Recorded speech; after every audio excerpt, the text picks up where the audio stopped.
So, as reported earlier, we know Manchester United had a meeting with Benjamin Sesko last night and this morning, and in that meeting, Benjamin Sesko gave very strong indication he wants Manchester United, and we knew that Manchester United were not going to bid for Benjamin Sesko unless they got indication from the player that he would pick them. Manchester United then made their bid of 85, which is just 5 million short of Newcastle's bid, and Newcastle United sources started to suggest that Sesko's preference is believed to be Manchester United. However, he's accepted terms with both and he's not rejected Newcastle, but his preference is believed to be Manchester United. Well, Manchester United have continued talks with Benjamin Sesko. They're now looking to get into official contract proposals with Cesco and are negotiating with RB Leipzig. But Manchester United continued talks with Benjamin Sesko today after that bid, and it seems the message Manchester United have got from Cesco now is that he only wants Manchester United. After these talks, Manchester United believe that Cesco only wants them. The bid should be enough for Leipzig to accept. I mean, Leipzig could be getting greedy now because of the crazy amount of money that Newcastle offered them. I think we've overpaid by a good 10 million for Benjamin Sesko, being honest, but I think Newcastle forced our hand. And while we've overpaid because of Newcastle, I guess at least Newcastle bidding got us to hurry up. And this deal could be wrapped up pretty quickly. We could be getting a here we go. So, hello, and welcome back to Alice Talks Football, and welcome back to your 10-minute roundup. Well, I'm going to round up all the latest Manchester United news in 10 minutes. We're going to get into what Romano has said on Cesco's latest, the updates on that, why it looks like he's going to Manchester United. There's a couple stories on Maguire and what maybe United could be doing next, so we will discuss that later in today's video, but feel free to hit that like button. You're welcome to subscribe if you're new, and let's get into it. Fabrizio Romano just dropped this bomber. Understand, Manchester United's feeling from earlier today is even stronger tonight. Now, we wouldn't have made a bid unless we got a strong feeling from Cesco, but that feeling is even stronger. The club believes Benjamin Sesko only wants to join Manchester United. Now, I'm going to give you some context. Romano has been quite closed on this. He's been saying for a while other journalists have been saying Cesco prefers Man United, Romano keeps saying, oh, Cesco hasn't chosen, Cesco hasn't made a decision. Romano hasn't been saying for weeks or the last week that Cesco prefers Manchester United like every other journalist. He was saying Cesco hasn't made a decision, Manchester United are confident. He's now saying, this is the first time Romano says something, Man United believe Benjamin Sesko only wants to join them. Newcastle United getting ready to work on Malik Chow, getting ready to work on other deals. Newcastle United aren't defeated yet, but then they're not happy that Man United made a bid. They didn't expect Manchester United to have that money or make a bid. There's a feeling inside Newcastle's camp they've missed out on the player, barring any last-minute changes. While he hasn't rejected Newcastle, his preference has been heavily reported by every journalist from Manchester United side to Newcastle side and the German side to be Manchester United. And Manchester United continued conversations with Cesco today after the bid, and the feeling United get is he only wants United. So the message that Manchester United are getting from these meetings with Benjamin Sesko is he only wants United. And now Manchester United forwarded official contract proposal to Sesko while also negotiating with RB Leipzig. So now we're in official negotiations with Sesko. He's given the green light. And then we've got to negotiate with Leipzig. Now, Leipzig may be difficult. They may demand 5 million more, but they may also say, you know what, they had that gentleman's agreement with Cesco. We've pretty much given them that. Even though Newcastle offering 5 million more, I'm hoping they just accept our bid. So, while nothing is done for Cesco yet, he's picked Man United, we put in a bid. Leipzig hopefully should accept that bid. There should be some kind of gentleman's agreement. It should be done. It should be done quick. You never know. It's Manchester United. We dragged on the Mbumo deal, but it should be done unless Leipzig keep just wanting to up and up the price to just test the waters and see how much we want to pay. But I think we've made it clear with Leipzig by bidding 5 million less than Newcastle that this is maybe the most we're willing to pay. And maybe that's why Leipzig was probably pushing him to go to Newcastle because they were willing to pay more. Now, continuing on, and I want to mention one thing. He agreed a verbal contract with both Manchester United and Newcastle United, according to credible reports, and we did not offer him any more money than Newcastle offered him.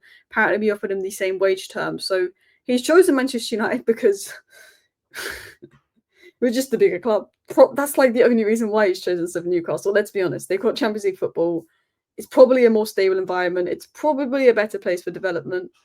But we're Manchester United. And Sir Alex Ferguson, we owe you so much because we finished 15th and we have Cunha and Mbumo, Cesco, and we beat Arsenal to Cunha and Mbumo as well, and Tottenham. Sir Alex Ferguson winning all those trophies and all these players growing up watching us win all these trophies is the reason we have Paul, because we are not good at developing players' careers. Hopefully it changes under Amorim, hopefully it changes under Ineos, but I did say that under the last manager. But this is the first time we haven't had idiots employed by the Glazers doing transfers. I have to say, Ineos are better at transfers than the Glazers, Murta and Arnold, than Woodward and Judge. They are. A guy, that one has question marks around it. If we do ignore midfield, I'm hoping that us signing Cesco doesn't stop us signing midfielder. I think we've overpaid for Cesco. I think he's a good player. I like him. I'm just hoping it doesn't stop us signing midfielder. Now, earlier today, Romano said after the bid came in, just after the bid came in, that our bid was 75 plus 10, which is 85, which goes to about 72 million in total, which, to be honest, is the same amount we paid for Højlund. And, you know, Højlund had one half good season at Atalanta, where Cesco's had 2 good seasons at Leipzig. So I guess if we look at the money like that, it's not a bad fee. But I just think because he's still a little unproven, it's a riskier fee for United. We're taking a risk there, but I think he's got banging potential. United wanted to make this bid to show Newcastle that they're serious and that they're in the race and all of that. And sources at United on Tuesday morning guaranteed the feeling is the deal between Benjamin Sesko and Newcastle's not done because the players waiting for United. Newcastle made 2 bids. Nothing was happening. Nothing was progressing with Cesco and Newcastle. Man United had made a bid. And all of a sudden, Manchester United are now in the contract negotiations with Benjamin Sesko. So there's a feeling that things could be advancing there. But yeah, I want to continue on into a few other things. It was confirmed that RB Leipzig have confirmed that Cesco did train individually today, which suggests a deal is close. And interestingly, good journalists like Jason Burt from The Telegraph and Mike McGrath, who are very good journalists, said earlier today that it's hoped a decision for Benjamin Sesko will be made today. There was a deadline of tomorrow. And it looks like he's made that decision as Man United, although it's not officially been made yet. But that looks like it could be the case there. So yeah, I wanted to talk about Benjamin Sesko and give my thoughts on it. I think if this is the striker that Ineos think is the guy that we want, I'm all for it. I guess you could look at Arsenal and City and Liverpool in their rebuild phases to get back to the top, and they didn't. They did go for younger players for the future. They didn't go for a stopgap striker to do the next 2 years. They went for these players that were sort of between sort of 21 to 25 that will come into their club as a step up. You know, we look at Liverpool's brilliant rebuild under Klopp. You know, Robertson came from Hull. You look at Van Dijk from Southampton, Mane from Southampton, Salah from Roma, and Bumo kind of reminds me of Roma Salah. You know, Cunha sort of Armani type signing. Cesco very different to Firmino, and Cunha's very different to Mane. But Cesco's, you know, Firmino came from the Bundesliga. Cesco's coming from the Bundesliga, and I'm not saying we're going to be like Klopp's team, you know, I'm not saying that, but, you know, Wijnaldum came from Newcastle, you know, Henderson was it Sunderland, Keita came from Germany, and Keita could be like their equivalent of Agate, because Agate's been a bit hit and miss, Keita was a bit hit and miss, but you look at the way that Liverpool rebuilt, and you look at the way that, you know, other clubs have rebuilt to get to the top, and they kind of make these profile of signings. Again, I do think that Mateta or Watkins, you know, them being 40, 50 million, would have been ideal for me, because I still think we desperately need a midfield and a goalkeeper.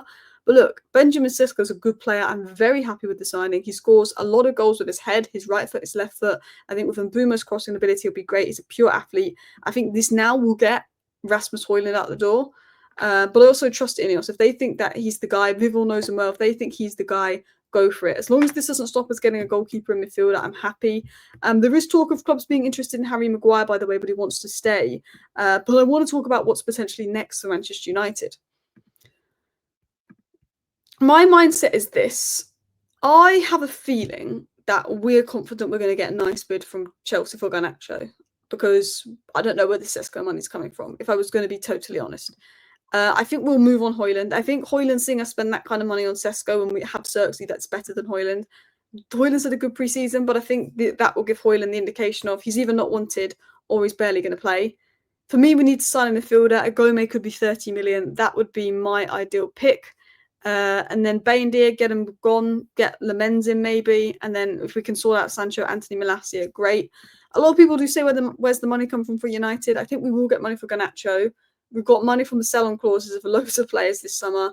We also managed to negotiate, even though we overpaid for Mbeumo in terms of 70 plus million, we're paying that over 4 years. So we've actually only spent 35 million this summer over what's come out this year. And obviously the amount of money, like with Rashford going, we've saved a bit of money there. With Eriksen and Lindelof going, we saved a bit of money there. So I guess that's where the money's coming from. But I'm really hoping we've got the money the money for a midfielder. But Mike Keegan did mention that United have had approaches from Maguire, but Maguire wants to stay, retire at United, see if he can fight for a new contract. We'll have to wait and see. Anyway, let me know your thoughts down below, but it looks like we could get a Cesco Here We Go soon. See you next time. Bye.